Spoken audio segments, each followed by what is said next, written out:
ZDoggMD.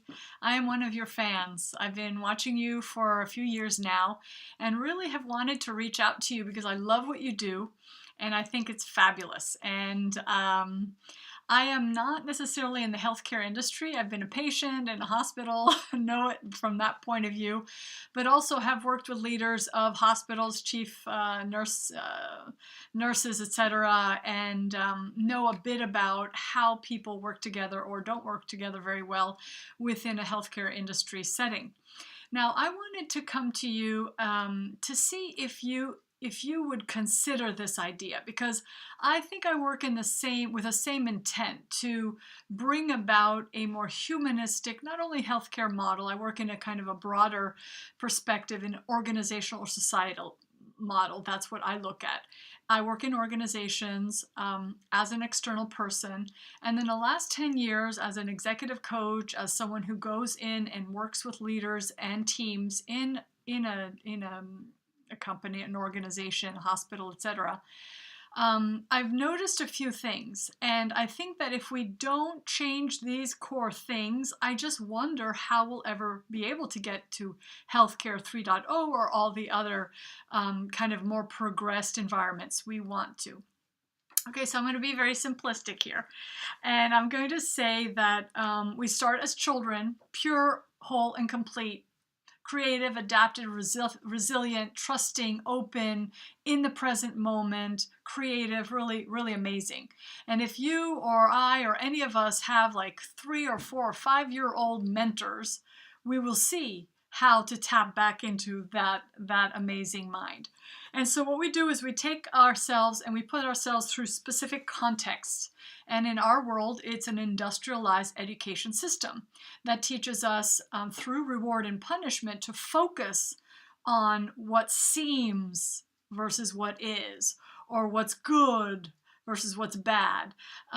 We're taught to be obedient. We're taught to look like everyone else, follow rules, right? And so we're kind of standardized. Then, and also to theoretically bring out the best in us, our teachers and parents often criticize, judge, and blame. So we have those kind of tools that we're taught within this context. And that context is reinforced at home and at work throughout life. Then we come out as adults who are tired, frustrated, often bored, skeptical, not openly trusting, put all these masks on, not vulnerable or open, not so creative because we become risk averse. We are fear failure. We always worry about either the past or anxious about the future. We're really rarely in the moment. And so we have this kind of dysfunctionality, so to speak, that is educated or socialized into us. The good news is we don't lose any of this, so we can always access it at any minute. But what do we do in today's society? We blame these people. We blame individuals and groups of people for being critical, judgmental, or blaming everyone, for being, punishing, like the reward and punish model, for being skeptical. Other times we blame those people, adults, for being too open or too trusting, and they get abused or manipulated by, hackers or other people who are dishonest. And so we really focus most of our time on blaming the individual or the group of people. And in my mind, I think, why don't we start changing the context? And that's part of what you want to do, right? You want to change the healthcare context so that patients and medical care providers are with each other, not pitted against each other, as often the case, but we are with each other to create great outcomes. Now, I was noticing the last email or video I watched of yours was about Dr. Gallegly. I know that was not the most recent one, but that's the most recent one I saw. And what I noticed is that we had people at this level, patients, okay, who are tired and probably scared and lonely and feeling terribly, and they're waiting in a system, okay, that's designed to optimize or maximize profits and efficiency. And they're waiting for doctors, and they may not know when the doctor's going to see them. They have no clue how many people the doctor's taking care of, but of course it doesn't mean that they should be rude to doctors.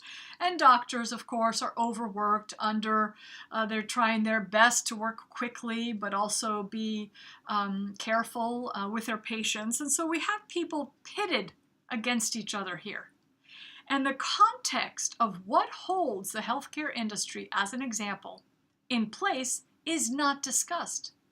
It's like something we forget to deal with because it's over here when we are fighting against each other. And what I wondered is, what would we do if we start focusing entirely on the context, meaning what are the rules we use? What are the metrics we use to measure our success? What do we go after? And how could we change that in order to bring adults be more like childlike in the sense of creative, adaptive, resilient, open to failure, open to problems, in order to focus on the issue instead of the people? And what I noticed in this, when I was thinking about this and trying to make this as simple as I'm talking about it now, is that one of the assumptions we have in our subconscious minds that we learn through this system is that people are replaceable cogs in a wheel. That is a legacy ideology we have brought from the start of the Industrial Revolution, if not sooner, but I'll just anchor it then. And we humans are cogs in a wheel, replaceable, right? Only as good as our latest visible achievement. This creates the frustration, the disillusionment, the depression that many of us, as you were within an organizational context, get fed up and then just go on and do something else. And then we go back to the organizational world, you and I and others, to help people shift into a very different context. And the question I'm bringing to you and request as to would you consider this is, as you do your work and you work with your colleagues making videos and analyze situations that arise in current events, talk to people who are doing new things in the healthcare industry, ask yourself, what is the assumption? Is it the assumption that people are still replaceable cogs in a wheel, but we treat them better? They still have to prove their worth with visible achievements, but we'll be respectful to them. We'll give them lunch, or we'll give them benefits that they want, right? Like flexible work schedules, etc.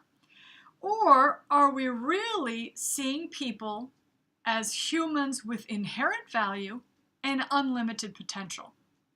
And in my mind, we will not be able to create any systemic change that is sustainable and that's worth having, that's worth working toward, without reviewing and examining what exactly do we assume about what it means to be human. And so when we loosen up this link that we have, this assumption is embedded in our subconscious mind through repetition during many years of our education, that's why we're not aware of it, and we're never taught to go back to our subconscious mind and question our assumptions at that root level. A lot more people are questioning the assumptions of a business model, of an organizational model, of a healthcare model, but not necessarily going back to what does it mean to be human? And then all of the organizations and systems we've created in today's world around that assumption, right? So when we are treated as replaceable, we become like that, defensive, frustrated, guarded. We learn this here, okay? And you can test your own children. Do this every year with them, or every 6 months. Ask them questions like, what does it mean to be human? What is the right thing to do? What do leaders do? What is good? What is bad? And you'll notice when they have become socialized to the level of repeating what we adults do and say. So the request is, would you be willing to contemplate in your own mind what you assume about what it means to be human, and then what we all do collectively to therefore be able to create a healthcare 3.0. If we have administrators who are using metrics that are focused on efficiency, systems, and shareholder value, without balancing of what is the optimal experience for the patient within a healthcare organization, what's the optimal experience for the healthcare provider, a doctor, a nurse, everyone involved, that is not going to change. So we, patients and doctors and nurses, will fight each other, and this system of seeing people as replaceable and we're maximizing efficiency cannot allow us to optimize what makes sense or optimize our humanity. And studies after studies in the last 20 years show that the relationship we have with our doctor or our nurses affect us as patients, right? They affect our psychology, they affect the placebo effect, they affect our certainty. Like if we trust someone and we trust they heard us, we will then really go forward. Otherwise, we keep going from one doctor and another, and then we get all this conflicting information and we get confused, and then we criticize our doctors and nurses saying, you know nothing. And then the technologist said, well, of course they know nothing because big data has exploded, so we're going to create computers so doctors can punch in something and get a diagnosis. And we're going away from the relationship that is really at the core of any health and healing and well-being. So I made this video for you. I've been following you. I admire you. I would do anything to support you. And if I can do something, please ask me. But this is my way of supporting you in asking you to question whether we're really analyzing this at the root level, or we're going above the assumption, and in effect we're like kind of playing with the hair or playing with symptoms instead of the core issue. And so we might get rid of some symptoms temporarily, but they're going to come back in a more aggressive state unless we go back all the way to the core and question, what do we learn from this fabulous experience of being a child to an adult? What happens there, and what would we create if we start focusing on shifting the context instead of continuing to blame, criticize, judge, and blame, CJB, criticize, judge, and blame individuals. So with this, I close. I wish you well. If you make no sense of what I'm saying, I will send you my email and my phone number so we can chat about this if you're interested, because I think for some reason, we might end up working together, or at least meeting each other and chatting and questioning together what is really going on and how do we create the most useful lever to use to then go to Healthcare 3.0. Have a wonderful, wonderful 2018. Bye-bye.